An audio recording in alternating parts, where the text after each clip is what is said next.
हमारे घर में कोई घटना होती है तो हम सबसे पहले किसको पकड़ेंगे? सबसे पहले तो चौकीदार को पकड़ेंगे ना, कि तुम कहाँ थे, क्यों ये घटना हो गई तुम्हारे रहते हुए, किस लिए तुमको रखा था। लेकिन यहां नहीं ऐसा हो रहा है।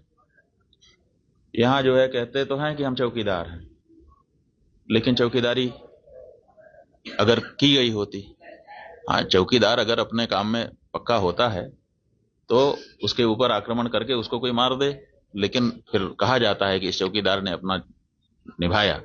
यहां तो कुछ पता ही नहीं है, कोई लड़ा ही नहीं उनसे, किसी ने उनको रोकने की कोशिश ही कहीं नहीं की। वो आए, घटना की, आराम से चले गए, कहीं पर उनको कोई बाधा नहीं है। कहाँ है चौकीदार? और चौकीदार के बारे में चर्चा ही नहीं हो रही है। अब कह रहे हैं हम उनको सबक सिखा देंगे, हम ये कर देंगे, हम वो कर देंगे। पाकिस्तान की धरती से आए थे। अरे भाई, पाकिस्तान की धरती से आए थे, इतनी जल्दी कैसे पता चल गया आपको? और अगर इतनी जल्दी आपको पता चल जाता है तो घटना के पहले क्यों नहीं पता चल गया? और दूसरी बात यह है कि अगर पाकिस्तान से आए तो पाकिस्तान के खिलाफ अच्छी तगड़ी कार्रवाई करिए। आप कह रहे हैं कि हम सिंधु नदी का जल रोक देंगे। आपके पास जल को रोकने या उसको डाइवर्ट करके अपने ही यहाँ अपने ही देश में रख लेने का कोई उपाय ही नहीं है।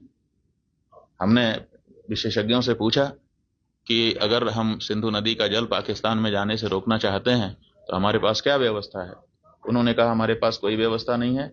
अगर हम आज से शुरू करें कि ऐसी व्यवस्था हम बना लें तो पैसा कितना लगेगा वो तो अभी पूछिए ही मत। अगर पैसा पर्याप्त दे दिया जाए, पैसे के कारण एक दिन भी काम ना रुके, तब भी 20 साल लगेगा, तब हम सिंधु नदी का जल रोक पाएंगे।